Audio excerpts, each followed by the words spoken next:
بسم اللہ الرحمن الرحیم۔ قرآن کریم اللہ تبارک و تعالیٰ کے وہ آخری اور مکمل کتاب ہے کہ جس نے گمراہ انسانوں کو سیدھا رستہ دکھایا۔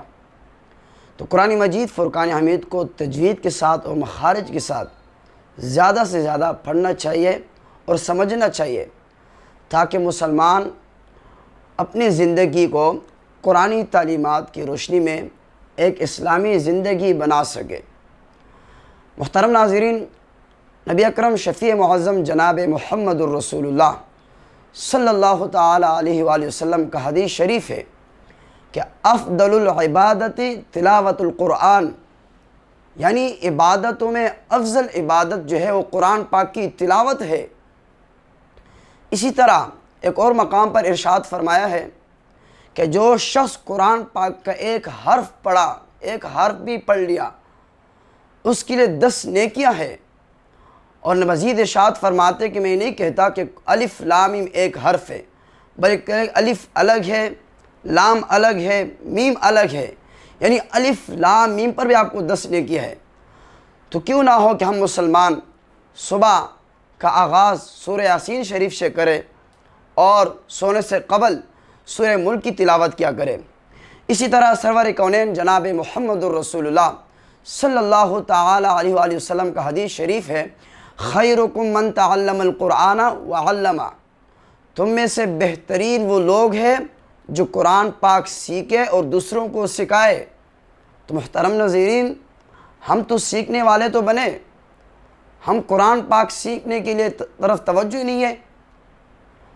قرآن مجید فرقان حمید میں اللہ تبارک و تعالیٰ نے ارشاد فرمایا ہے، 29 پارہ ہے سورہ مزمل میں، وَرَتِّلِ الْقُرْآنَ تَرْتِيلًا، قرآن کریم کو خوب ٹہر ٹہر کر ہر ایک حرف کو دوسرے حرف سے جدا کر کے پڑھا کرو۔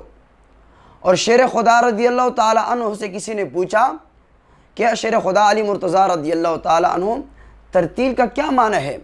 تو شیر خدا رضی اللہ تعالیٰ نے ارشاد فرمایا کہ ترتیل کا معنی تجوید الحروف و معرفت الوقوف، یعنی حروف کی تجوید اور اوقاف کو جاننا، یہ ترتیل ہے۔ شیر خدا رضی اللہ تعالیٰ نے فرمایا کہ حرف کو اس مخرج سے مع جمیع صفات ادا کرنا اور یہ جاننا کہاں وقف کیا جائے، پھر کہاں سے کس طرف شروع کیا جائے۔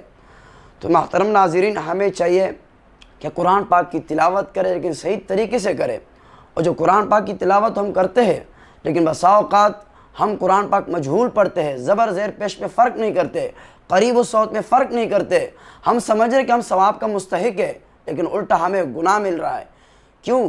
سرور کونین جناب محمد الرسول اللہ صلی اللہ تعالی وسلم کا حدیث شریف ہے، رب قارئ للقرآن یلعن، بہت سے قرآن پڑھنے والے ایسے کہ قرآن الٹا ان پر لعنت کرتا ہے۔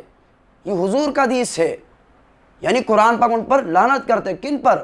جو قرآن پاک کو مجہول پڑھتا ہے۔ میں ایک مثال پیش کرتا ہوں کہ قرآن مجید فرقان حمید میں سورہ اخلاص، اس میں آپ شروع میں جو سورہ قاف ہے، یہ حرف قاف ہے 2 نقطے والا، یہ ہے حروف مستعلیہ، پر پڑھیں گے اس کو، قل هو اللہ احد، اس کا معنی ہے کہہ دو کہ اللہ ایک ہے۔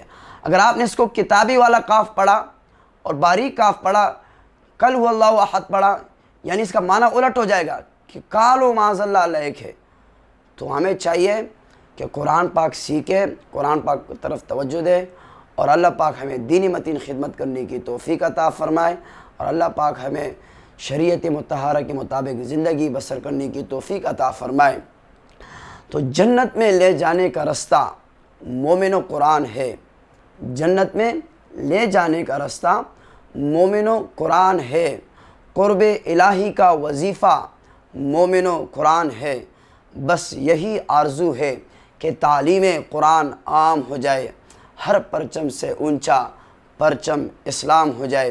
قرآن پاک وہ عظمت والی کتاب ہے کہ پڑھنے والا قاری بن جاتا ہے، سننے والا سامع بن جاتا ہے، اور عمل کرنے والا ولی بن جاتا ہے۔ وما علینا الا البلاغ المبین۔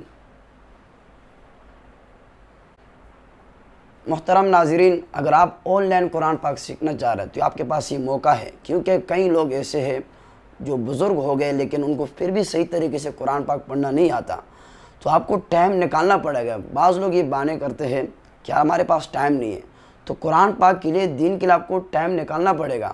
تو آپ اسکرین پہ جو نمبر ہے اس پر آپ رابطہ کریں، تو انشاءاللہ آپ کو ہم قرآن پاک سکھائیں گے تجوید کے ساتھ، مخارج کے ساتھ، اور انشاءاللہ آپ جب رابطہ کریں گے، آپ قرآن پاک آن لائن پڑھیں گے تو ضرور آپ کو محسوس ہوگا کہ بھئی پہلے جو ہم قرآن پاک پڑھتے تھے قاری صاحب وہ تو مجہول پڑھتے تھے، واقعی ہم قرآن پاک غلط پڑھتے تھے، اور اب جب ہم قرآن پاک پڑھ رہے تو ہمیں فرق نظر آ رہا ہے۔